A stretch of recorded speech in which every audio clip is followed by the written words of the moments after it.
The purpose of this video is to demonstrate some methods for entering equations into Excel.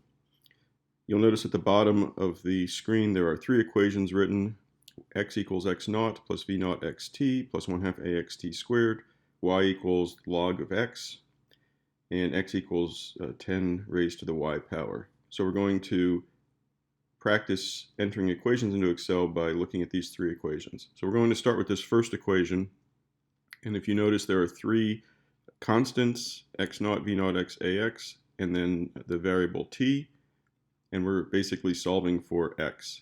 So I have a column of numbers here, which let's say that in this case represents the time. I'm going to just call that time, and maybe I will put units of seconds underneath. Maybe I'll just center it to make it look a little nicer and make that bold. Okay, so I want to put in these three constant values, so I'm going to just put those in at the top, and there's any ways you can really do this. I'm just going to say x naught equals y naught, or sorry, v naught x equals, and a sub x equals. And I'm going to make up some numbers here, so let's say this is 0.55, 2.34, and maybe I'll put in minus 9.80. And then I will make it look like that. Okay, so, and I can also change the relative position of these, the alignment, so it kind of looks a little nicer that way. So what I want to do is I want to put in a heading for x, and maybe this has units of meters. I'm going to make that bold as well, and let's say I want to center that. Okay, so basically I want to fill in this other column, and one way to do this would be to start typing in. So I could say equals, and x naught is 0.55, so I could type that in, plus v naught x, which is 2.34, and I can use the asterisk for the time. The time there was 1 second, plus, and for a half I can just put parentheses 1/2 times negative 9.8 times 1 squared. So this is not going to be the way we're going to really do this, but I'm just showing this as how you could enter all these numbers, and you see that they show up where you enter them and also up here at the top. I tend to find working at the top easier. In fact, you can go in here with your mouse and the cursor and go to any spot. So let's say instead of 1/2 you wanted to make it 1/3, you can change that number there, change it back to a half. So 0.55 plus 2.34 times 1 plus 1/2 times negative 9.8 times 1 squared. So the little caret symbols, power, make sure you follow all the parentheses rules. So if I hit enter, I get the value of minus 2.01. Now, to do this for all of these would be a pain because I'd have to type in all these numbers. So one thing I can do is I can say, well, wherever this 1 showed up here, that's really the time, which is this B column. So instead of multiplying by 1, I'm going to multiply by B5, because B5 is the number that, or the location of this number of the time there. And then I would go here and type in B5 as well. And now if I hit enter, I should get the same value. And now actually I can go up here. There's a couple ways to do this. You can use the Control C and Control V for copy paste.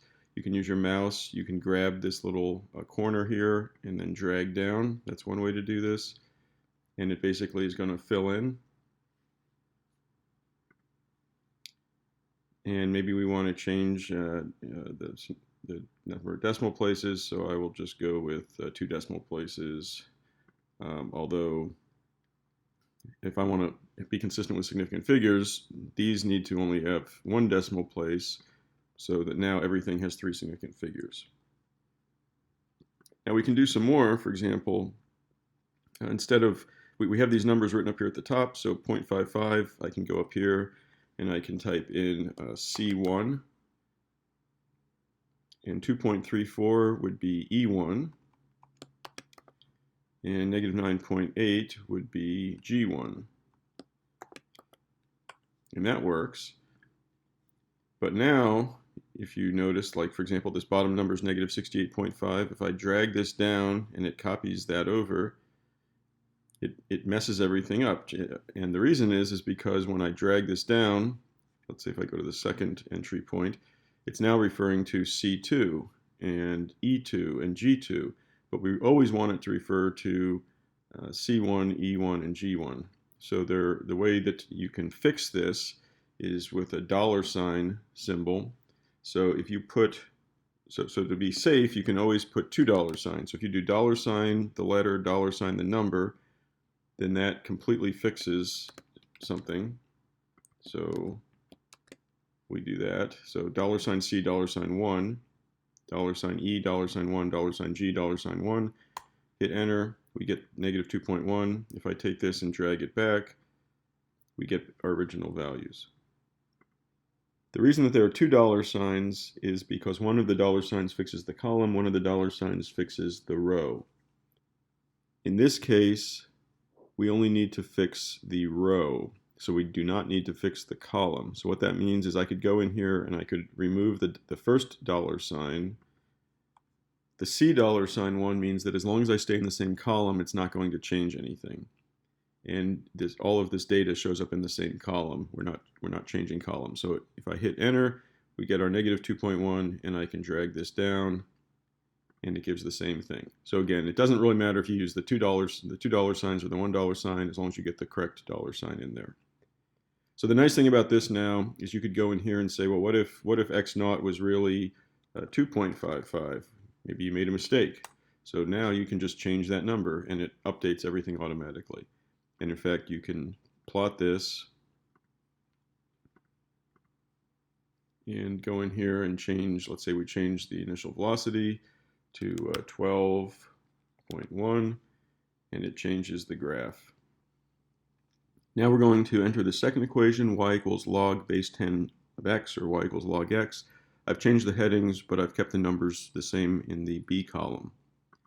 There are a number of different ways to enter log in Excel. If you type equals log, you will see here log and then log 10 as two options. The log 10 returns a base 10 logarithm. The log, if we were to open parentheses here, you'll see that it's giving you a clue here. The first number you enter is whatever you're going to take the log of, and then there's an optional base here. And actually, if you don't specify the base, it also gives you a base 10 log. So if I just type equals log of, and then I can go over here and click the B5 location and hit enter, I get that value. And now I want to populate this. So this is giving me the base 10 log. So another trick, instead of dragging, is if you hover the mouse, so you make that black plus sign there, if you just double click on it, it fills in automatically based on the length of the cell next to it. You can't do that. For example, if I come over here and I say equals B5, I can't do that over here. If I double click, it's not going to do anything because it doesn't know how long to make it, but I could manually drag it and it would work. Just to show you, I could change this, put comma 10 in here, and I'll use the same trick. I'll double click and it doesn't change any of the numbers. I could also change this to log 10 and then type B5, and that will not change anything either. If I wanted the natural log, one way to do it, there's a ln function in Excel, so ln. Now this will change the numbers because it's now a log of a different base. So I'm going to go back to just the base 10 log. I'm going to go to the third equation now, x equals 10 to the y. We have our y column here, so I'm going to create another x column. And I want to simply say 10 raised to the y power, so I will say equals 10 raised, and I can just click over here on now C5, hit enter, and double click, and it'll fill this in. And maybe I want to change this back to 2 sig figs, and then you'll notice we get the same values in the B column and the D column. And if you wanted to check this, you could always say, well, I'm going to subtract B5 minus D5, double click, and I get zeros everywhere, so that's my check that those columns are the same.